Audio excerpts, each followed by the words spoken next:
Hello, I am Brian Foster, and welcome to our live stream on December 26, 2021, the day after Christmas.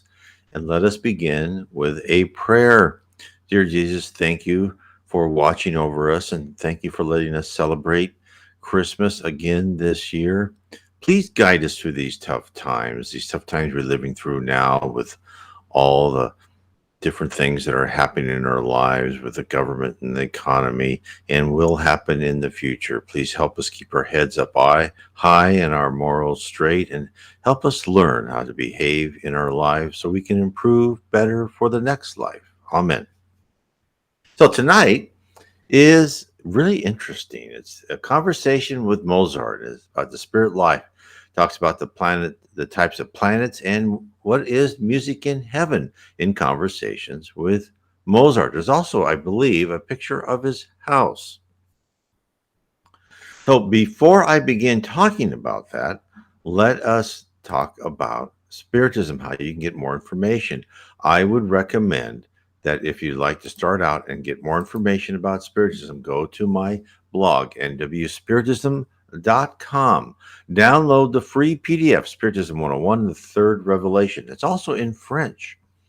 Again, it's also in Kindle, in paperback, and in Audible format, but it's totally free in the PDF version. That will give you an overview. And then what I would do next is I would then read the codified, the Spirits book, codified by Allan Kardec.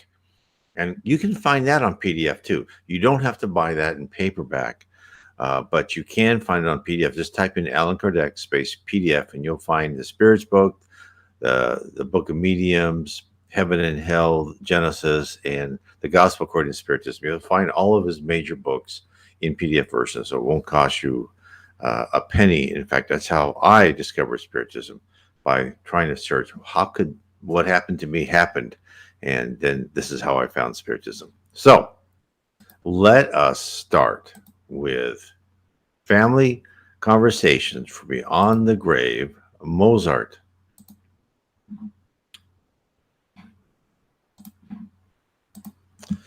So this is what Allan Kardec writes, and this is in 1858. One of our subscribers sent us the following two interviews with the spirit of Mozart. When and how they happened is unknown to us. We do not know neither the interviewer nor the medium. We are completely unaware of all of this. It is remarkable, however, the perfect agreement between the answers thus obtained and those given by other spirits about several principal points of the doctrine. In completely different circumstances relative to us or to other people, what we have duly transcribed in previous issues and in the Spirit book. It is about such similarities that we draw our readers' attention, and they should arrive to the conclusion that seems most adequate to them. Those who still think that the answers to our questions are the result of our own personal opinion will see if, in this case, we were able to have any influence over their answers. So what he's saying that all is how Allan Kardec, he wrote a series of 1,019 questions, and he gave them to different mediums. He didn't tell the mediums about the other mediums, and he did not codify the answers unless the answers were the same or similar. And now he's saying this is a completely independent conversation with a group of mediums talking to Mozart. He goes, now, do you think I made this up? The answer is, of course, no. I'll carry on. We congratulate those individuals who maintain these conversations by the mode in which the questions were framed. Despite certain faults that demonstrate the inexperience of the interviewers, the questions are generally formulated in order with clarity and accuracy, and do not move away from the line of seriousness. This framework produced the necessary conditions to obtain good communications. So here's the first conversation, and here's the question. In God's name, Spirit of Mozart, are you here? So they must have tried to bring Mozart. Yes, the answer. Why are you Mozart, not a spirit? You evoked me, then I came. What is a medium? The agent who links my spirit to yours. What are the physiological and soul-related changes that the medium unwittingly suffers in order to act as an intermediary? The answer Mozart gives: his body feels nothing, but his spirit, partially released from matter, is in communication with mind, bonding myself to him, which is a good explanation. It's all through the pineal gland. What happens at this very moment, which is question 5? The answer is nothing with the body. Only part of his spirit is attracted to me. I make his hand act by the power my spirit exerts over it. So he's not speaking through it. He's actually taking care of writing through the hand, which some mediums will do that. 6. Thus, the medium enters into communication with individualities different from theirs. Certainly, you too, without being a medium, you are in touch with me. Number 7. What are the elements that contribute to this phenomena? The answer is the attraction of the spirits with the objective of instructing men physical laws of electricity. Now he uses electricity because that was like a big thing in the 1850s, which is charge and energy, and it's really the divine laws of the spirit world and of energy and attraction. They simplify it because electricity was used in a broader context back then. What are the indispensable conditions? That's question 8. It is a faculty given by God. What is the determining principle? And Mozart quite rightly says, I cannot say.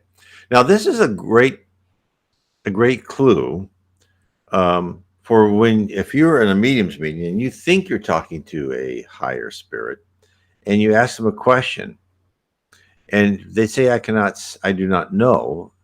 That is a good clue, if the other conversation is good, that they probably are who they say they are. A lower spirit will then babble on about saying what the determining principle is, and making no sense. And I've seen this, so to me, this helps give credence to this medium's meeting. Number 10, can you reveal the laws? No, not for now. Later, you'll know everything. Again, this is a good test, is that they're not going to reveal everything, right? It's like if you ask a higher spirit, well, can you tell me where treasure is buried? They go, no, I'm not going to do that. And a lower spirit will go, well, walk 10 paces from the big tree or something like that. And again, this tells you the difference. A high spirit is not going to help you in that way. They're going to help you spiritually. Okay, question 11.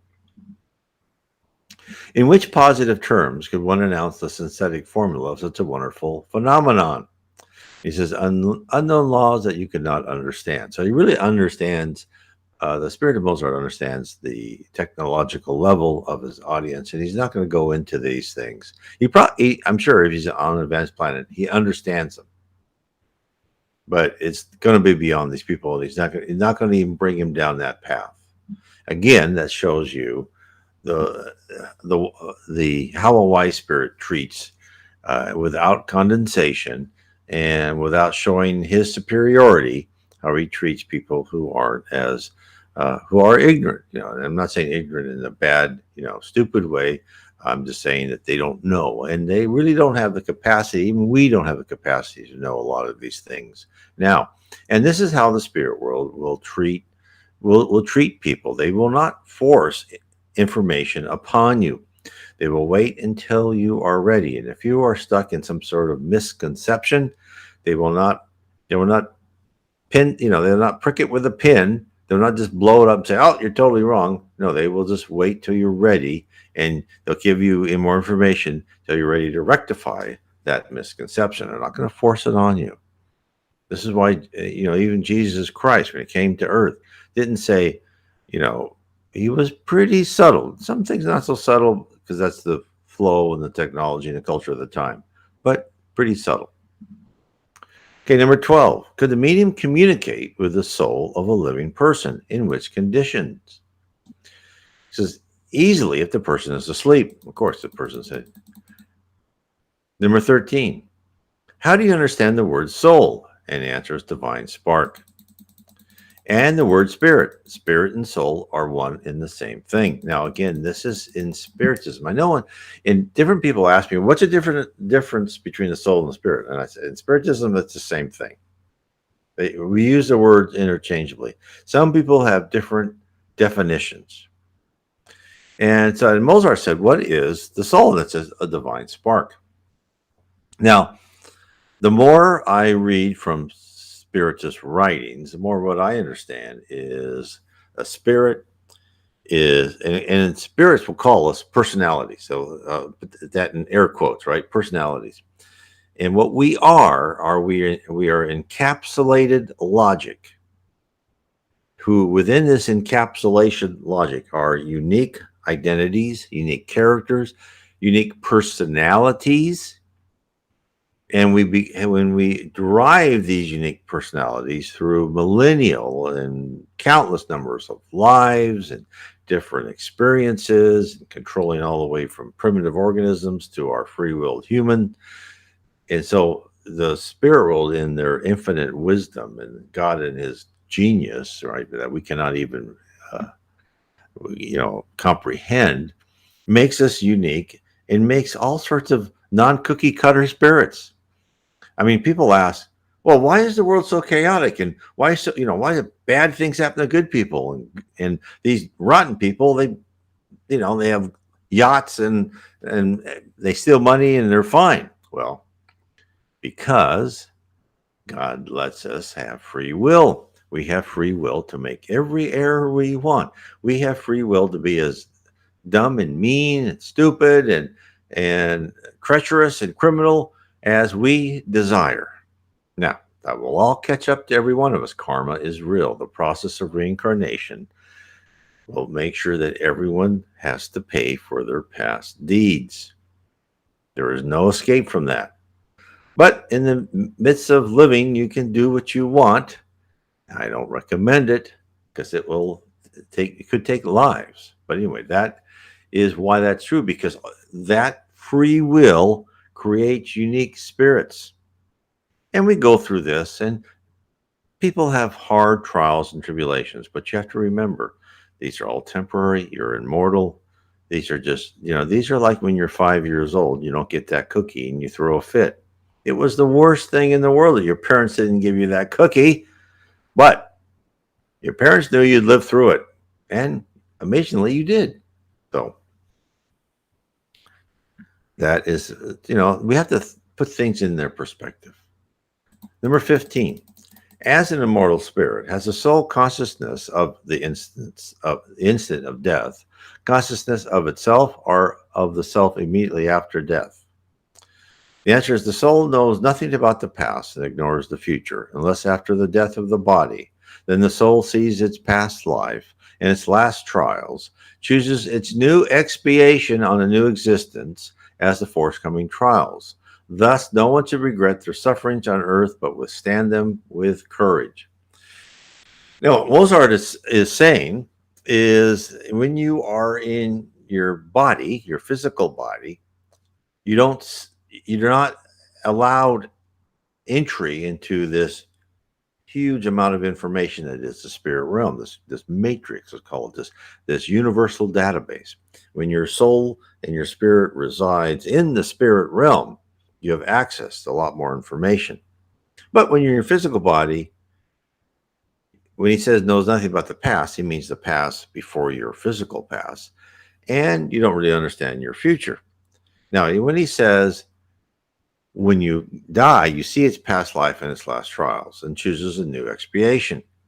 Well, first of all, when you die, you don't immediately see your past life. You're only given the allowance to look at your past life as you're ready to accept it and understand it, because we have done such horrible things, it would really hurt us. Now,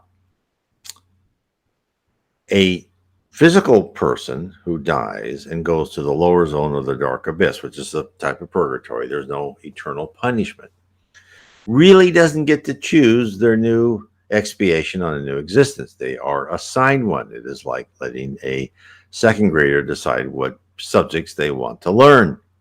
But someone who is in either one of the outposts within the lower zone or in one of the levels of heaven, absolutely, they choose its new expiation.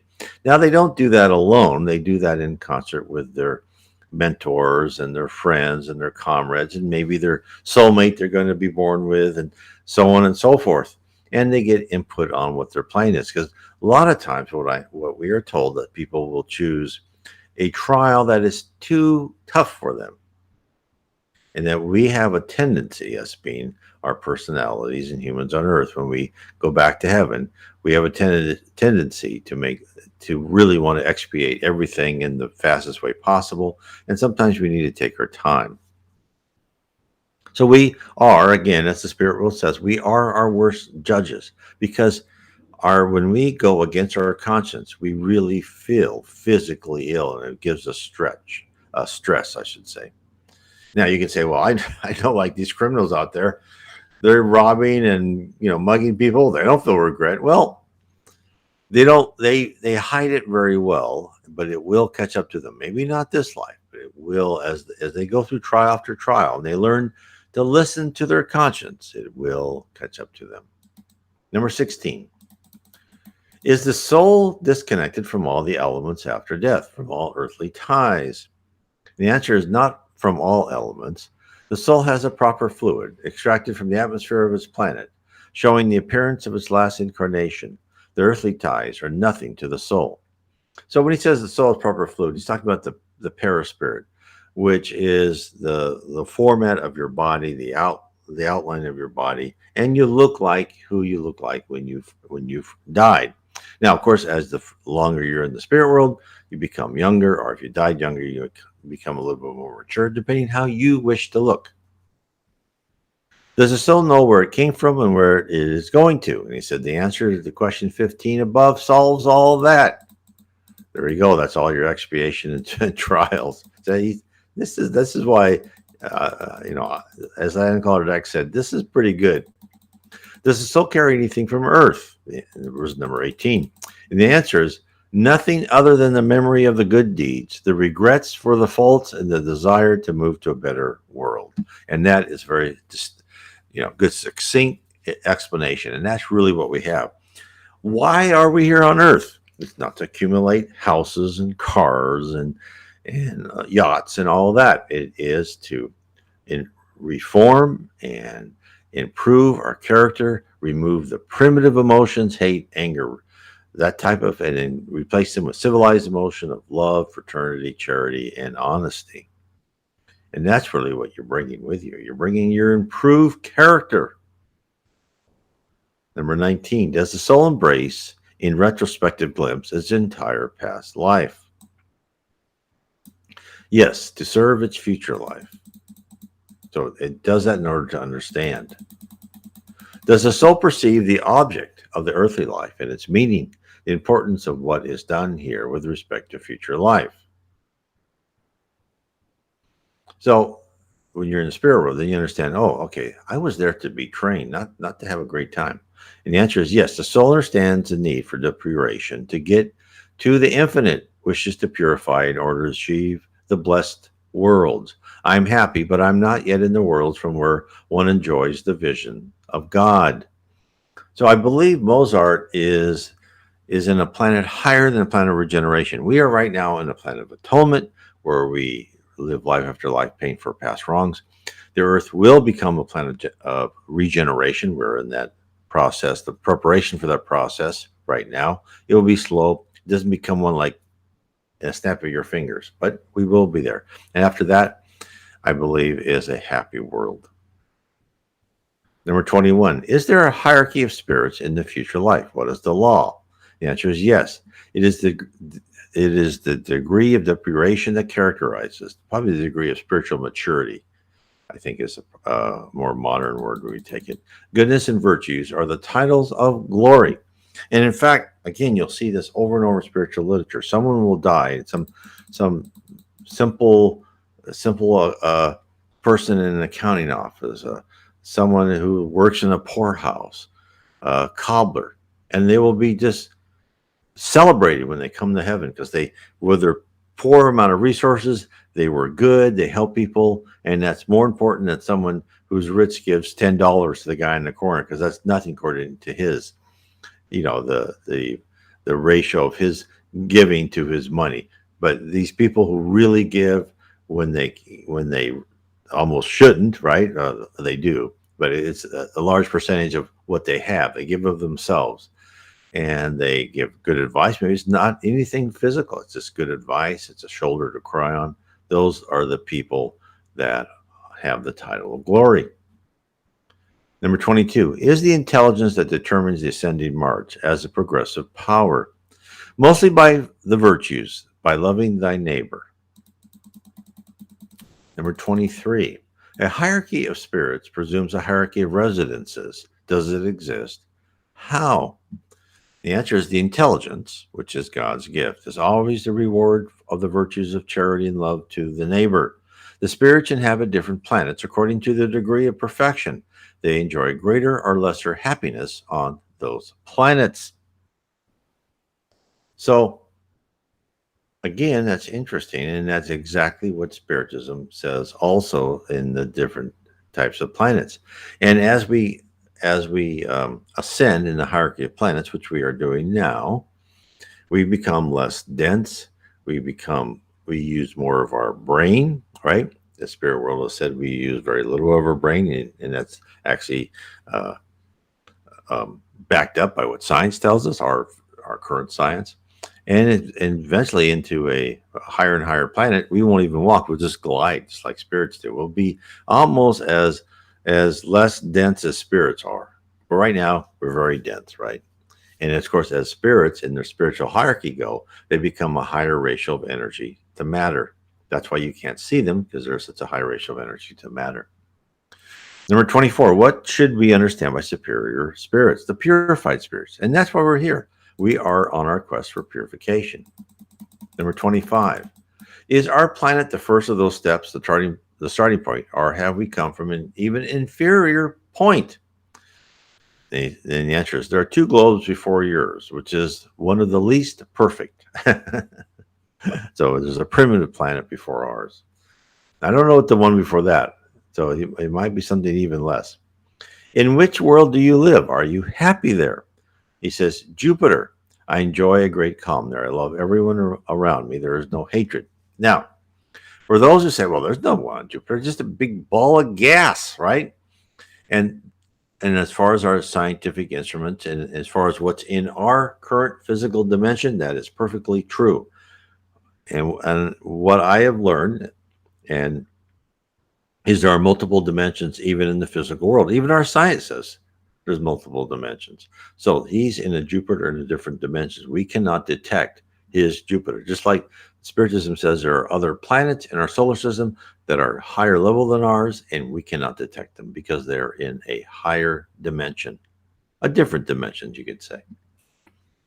And in Jupiter, which I believe is a happy world, which is even higher than planet regeneration, there's no war, there's no evil at all.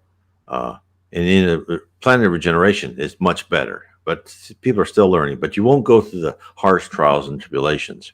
That's why if you're on Earth right now, you're saying, oh, I don't want to be reincarnated.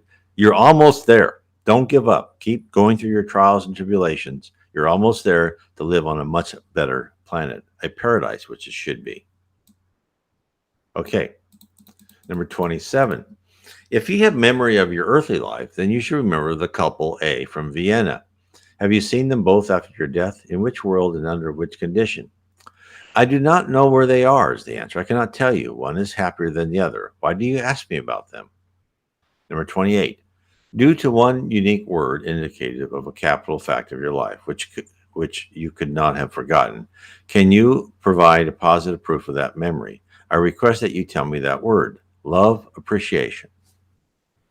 I don't know where they got that from, so interesting. Okay, now here is the second conversation. The interviewer is no longer the same. By nature of the conversation, it seems to be a musician, happy for meeting a master. After several questions, we found useless to reproduce. Mozart says, let us finish G, issues. I will talk to you. I'll tell you what we understand by melody in our world. Why haven't you invoked me earlier? I would have answered. So then the second question, what is melody? This is in a higher plane, a higher spiritual world. And the answer is, to you many times is like a memory from a past life. Your spirit remembers what he has seen in the better world. In Jupiter, where I live, there's melody everywhere. in the murmur of the waters, in the whisper of the leaves, in the song of the winds. The flowers mutter and sing. Everything produces melodious sounds. Be good and reach that planet by your virtues. By singing God's music, you have chosen well. Religious music helps in the elevation of the soul. How much would I like to inspire in you the desire to see this world where we are so happy? We are all very charitable here. Everything is beautiful. Nature is so admirable. All things inspiring us the desire to be with God. Courage, courage. Believe in my Spiritist communication. It is really I here with you. I enjoy the power of telling you what we experience. I wish I could inspire you enough to the love of good so that you can become worthy of such a reward, which is nothing compared to the ones I seek. Number 3, is our music the same in other worlds? No, the answer is no music can give you an idea of what we have here. It is divine. Oh, happiness. Strive to deserve the enjoyment of harmonies. Fight, have courage. We do not have instruments here. The plants and the birds are members of the choir. The thought composes and the audience enjoys without a material hearing, without the help of the word. And all that comes from incommensurable distance that is still more sublime in the superior worlds. So again, thought is action in the spirit world. You do not need a violin or a piano. You create with your thought the melody you want. And also in the background is what we're told by other spirits in the levels of heaven around the earth, that there's a divine melody, and you hear the divine melody more and more the closer you rise and higher worlds and higher levels of heaven.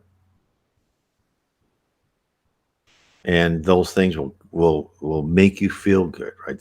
And some music does it. Very rarely, sometimes you'll have this music that your whole body reacts, and you feel the energy, and you just feel less stress, right? Some people can feel all the time, not I, but there's some music that just makes you feel that way, and that is more of what music does for you. It strengthens you, it soothes you, it makes you feel good with what has been said by spirits. What is the lifespan of an incarnated spirit in another planet other than yours? And he said, short in inferior planets, like we are, longer in worlds like the one I'm lucky to be in. In Jupiter, the average is about 300 to 500 years. And of course, what I've heard is that when you are a child, you become mature like within a year. And let's say if you live to be 300 years, you really don't grow old until the last several years. I'm not sure, but it's very till the end. And then you're ready to go. It's not like here where you grow up and then you slowly decay. Number 5, would there be a great advantage on returning to live on Earth? No, unless we are on a mission, since we then advance. So yeah, that's right. Spirits who are that high, they don't come back to live on a chaotic planet a planet of atonement like we are. They live on higher planets. Number 6, unless they come back to help us, which there are a lot of what we're being told since the year 2000, even before, there are a lot of spirits from superior planets who are going to be born as doctors, politicians, teachers, scientists, to show us how we can become better people. Number 6, shouldn't we be happy remaining as spirits?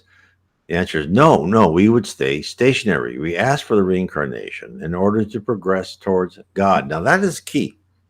So the answer is like, well, why couldn't you improve your personality and your character in the spirit world? The answer is yes, you can, but it's much more efficient on Earth. Why is it efficient on Earth? Because on Earth, you're in this physical body.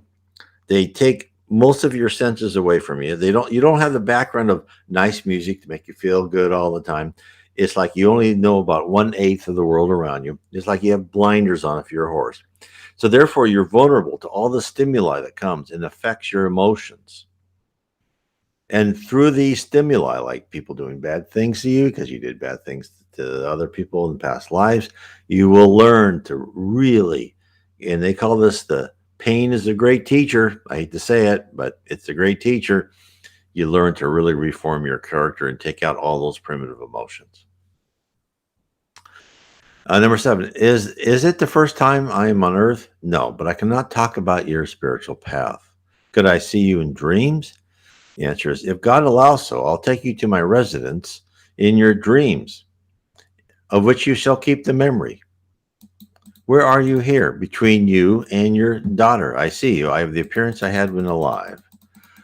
Number 10, could I see you? Yes. Believe it and you shall see. If you had greater faith, we could tell you why. Your own profession is a link between us.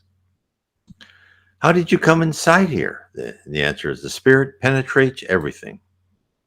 Number 12, are you still too far away from God? The answer is, oh, yes. And again, this is what Spiritism tells us. This, look, we don't understand God any more than you understand God. It's still too complicated for us to understand. And that's why Jesus says to understand God, you have to understand him. That's the only way you can begin to get a glimpse of what God is. You have to understand a pure spirit, which is Jesus is the perfect representation of a pure spirit.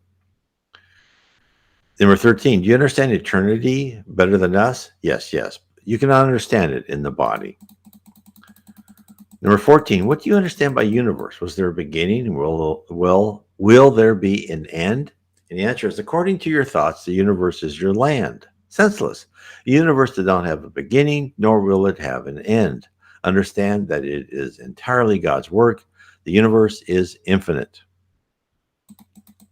Number 15, again, this is, we're looking at what's the Big Bang and how all this works, and will the universe grow cold and all life gone? No, it won't. Things will change. They'll appear to us a certain way, but it's all a simulation. We just think we're in this physical universe. We're not really. We're in a simulation. Number 15, what should I do to calm down? The answer is, do not worry so much about the body. Your spirit is perturbed. Resist to that tendency. Which perturbation is this? You fear death. You shouldn't. Number 17, what should I do to not fear? Believe in God. Above all, believe that God does not deprive the family from a useful father. Now, again, this is once you really get into Spiritism and understand that you are immortal, that you can never die, that you are a spirit, an immortal spirit. What is death? Death just, well, all death means is you've exited the simulator. You have to look at your life on Earth as you're on a ride. Let's say on a ride in Disneyland or any other amusement park, and you get onto the car into the ride, and that's your physical body. And you go through some exciting times, scary times, and fun times, right? If the ride's long enough. And then you get out of the ride, and when you leave the ride, it's like, oh, in the ride, it kind of seems slow, but after you're out of the ride, it's like, that was fast. Same thing in your life on Earth. Number 18, how can I reach such a state? And the answer is by the will. Where should I find such a will? Move your thoughts away from that by your work. What should I do to improve my skills? You can invoke me. I got the permission to inspire you. Number 21, when I'm working, certainly. Whenever you wish to work, I will be sometimes by your side. Number 22, you will hear my work, a musical piece from the interviewer. You are the first musician to evoke me. I come to you with pleasure and listen to your works. How come you are not evoked? And the answer to the 23 was, I was evoked, but not by musicians. By whom? By whom? By several ladies and amateurs in Marseille. Why does the Ave Maria take me to tears? The answer is, your spirit detaches, unites the mind and Pergolices, who has inspired me that piece of work. But I forgot that part. How could you forget the music you composed? The one I have here is so beautiful. How should I remember what was only material? Number 27, do you see my mother? The answer is, she is incarnated on earth. In which body? I cannot tell you anything about it. How about my father? He is errant, meaning he is in the spirit world, but he's not incarnated yet. Helping with the good deeds, he will make your mom progress. They will reincarnate together and will be happy. Number 30, does he come to see me? Yes, many times. You owe him your charitable impulses. Well, say again, you see, we're all inspirational spirits, and our families come to see us. They love us. And when you have good thoughts, see if you can act on them. And if you have bad thoughts, filter them out uh, through your conscience. Was it my mother who has asked to reincarnate? Yes, she really wanted to reincarnate to initiate a new trial to be able to go to a superior world. She has already covered a huge step. What do you mean by that? The answer to question 32 is she has resisted all temptations. Her life on earth was sublime when compared to her past, which was of an inferior spirit. She has thus climbed several steps.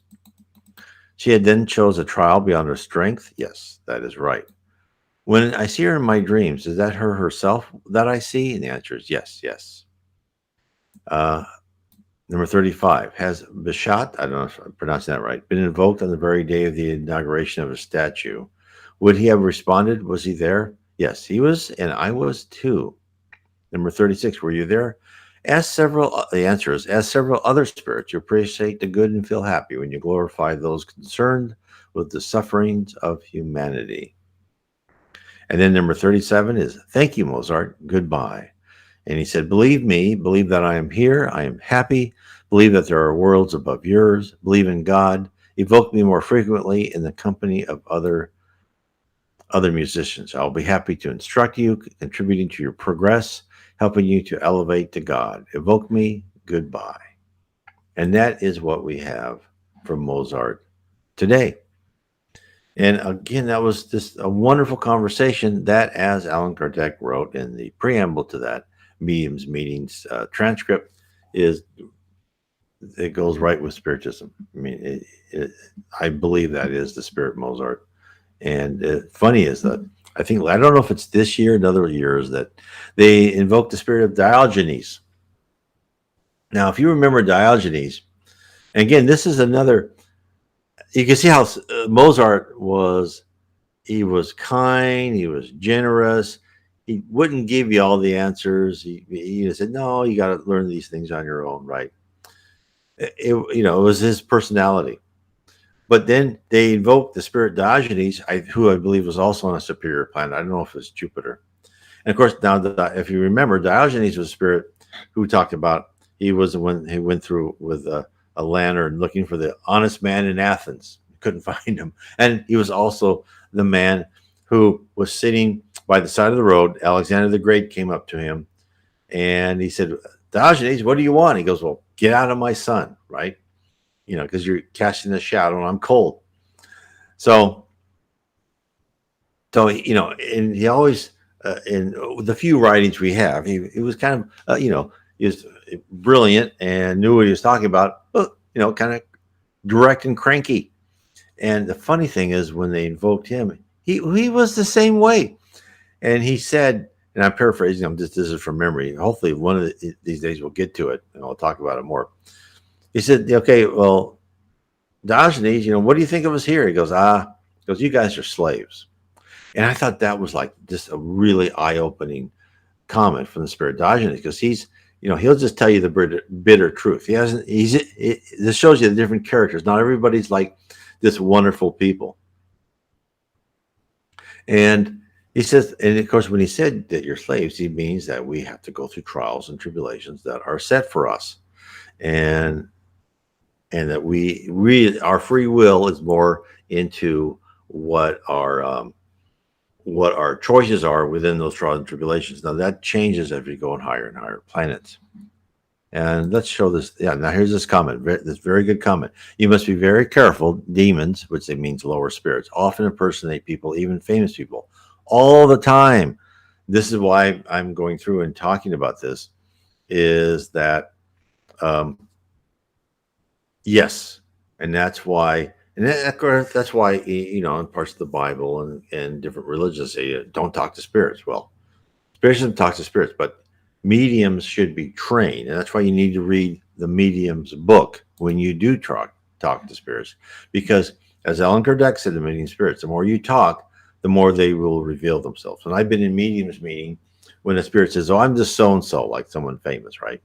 But then he gives more and more answers, like, no, you don't know what you're talking about. You're babbling on. And it's important for us to know that when people die and they become spirits, um, they don't become angels overnight. They don't become all knowing. They are who they are. They are still getting what, they still have the knowledge they had, and they're not any more intelligent or wise. They are who they were, and therefore, um, that is, that is, the more you have the conversation with them, you can determine their level. And yes, and as Mr. Mega says, demons are actually low human spirits. There's no such thing. Many people believe that God created angels and demons and all that. The answer is no. God created spirits, and what we call demons are really our ignorant humans that will someday become higher, just like we are. In the past, I would say most of us, if not all of us, including myself, have been low spirits with ill-intentioned spirits until we've had to go through life after life become better. Jesus Christ started as a low spirit, and through the millennia, he rose to be this wonderful leader and father of us and the human race. And we are very lucky, as the spirits tell us, to have him as our leader. So angels, demons, all that are us in different levels of maturity. And that's why it's important to understand that. And it makes sense when you think about the spirit world, how it works, and you think about all these different levels of spirits. And there's also more different types of spirits and more little jobs of spirits, and what we call maybe fairies or whatever. There's spirits that are not that intelligent. There's spirits that just fulfill things. It's you have to kind of look at it as just very complex operating system, if you want to, and therefore there's all sorts of parts, there's all sorts of roles, and I believe we as free will spirits are given major roles to create and expand the spirit universe. And here it says Dolores Cannon said demons don't exist, and exactly what I think we just said, that is that there is no such thing as demons. There are lower spirits that will tell you incorrect things and give you bad intuitions and wrong advice. But as a demon, no, demons are just human spirits or that just are ignorant. So I totally agree with that. Just like angels, the word angel, people can become angels and are wonderful, great spirits, right? Just benevolent, wise, and loving spirits. But they started out as us. So I hope this helps, and I believe that, again, if you'd like to learn more about the spirit realm, I suggest you read my book, The Spirit Realm, Spiritism Has Revealed the Reality of Our Existence. And I talk about the spirit universe, the physical universe, which is a subset of the spirit universe, how we are in this logical construct, which is not an easy concept to get, but and of course I explain it in physical terms as well as logical terms. You have to look at it both ways, depending on how you learn and how you want to do it, what we are as a spirit, what our attributes are, how we grow, how we can grow as a physical human. Because I totally believe is that people like Dolores Cannon and other people, is what they've done is just try to give you information. They say, okay, here's what I've learned. This is for you to absorb. This is for you to decide. Do you want to do the work to improve yourself? Because that's really all I'm saying is improve yourself, and you will be rewarded, as the Spirit says, 100-fold in heaven. And let me put this comment up because I love that. Love your book, Heaven and Below, by the way. So again, here is the book, Heaven and Below. So if you read the Spirit Realm, I go deeper into everything I talk about in the Spirit Realm with a series of 3 books, Heaven and Below, which talks about heaven, the lower zone, the dark abyss, and Jesus Christ and God. And then the second book in the series is, where'd it go? There we go. Spirits in the Spirit Universe, which talk about spirits, the attributes of spirits, how you are trained, how you go to different colleges on different levels, the kind of missions you do on earth as a spirit, not as heaven. Then the third book in the series is how we are guided by spirits. How you're guided by their guardian angel, how it affects you, and how it goes, how the whole earth will become a planet of regeneration. What will a planet of regeneration be like? So this is all information. Hopefully, this is all from Spiritist literature and from mediums meetings, and from YouTube videos of other mediums. I just try to bring all that to you a lot and give that to you for your own understanding. And the answer is yes, there are such things as non-human entities, and that's why I say. And I have not read a lot of these things, but yes, there are some things with limited functionality, limited intelligence. Spirits have told us they haven't gone into detail of what I've read, but there are like spirits that control like the sun, right, or control other things and help guide nature. And some of these are non-human entities may become, as they become more and more complex and they can have more and more experience, may become souls and free-willed spirits, or someone may just have this job and they're locked into that. So I would like to learn a lot more about that. I think that hasn't been exposed. I think as far as all the literature I've read, it's been hinted at that there's a lot of different levels, and there's of control mechanisms which are kind of free logic, but maybe not as like we are with free will. So but yeah, there are, but I can't tell you much about them because I don't know. It's interesting. I mean, I'm just, even with all what I have here, I'm peering at the spirit world like you're looking at a keyhole in to this vast arena. But they're telling us a lot more than we've had before. This is what's great about Spiritism. We really have actionable items to understand and read about heaven and the spirit world, so we can make our decisions here on earth. But there's so much more, I'm sure. I try to interpolate a lot, and I try to tell in my books when I'm interpolating versus certain knowledge too. But yeah, and that's why I read these spirits books by Spiritist mediums over and over again, because you never know. Because the spirits, when they communicate to you, they'll give you a sentence that's like packed. And you read it once, you think, oh yeah, okay. Then you read it again and go, oh, it could have also meant this. And in fact, in the mediums messages that my wife and I have gotten during our mediums meetings, we read them and then we go, oh, okay, that's what that means. But invariably, we're off by a little, right? It's like, oh, no, that's not what that meant. Now I know what that meant. And it just shows you our point of view is so different than what it should be that we have a hard time processing this. So anyway, I hope this helps everybody. I want to say have a wonderful rest of what's left of 2021. Have a happy new and safe happy new year. I will be live streaming Monday and Tuesday night, and I just want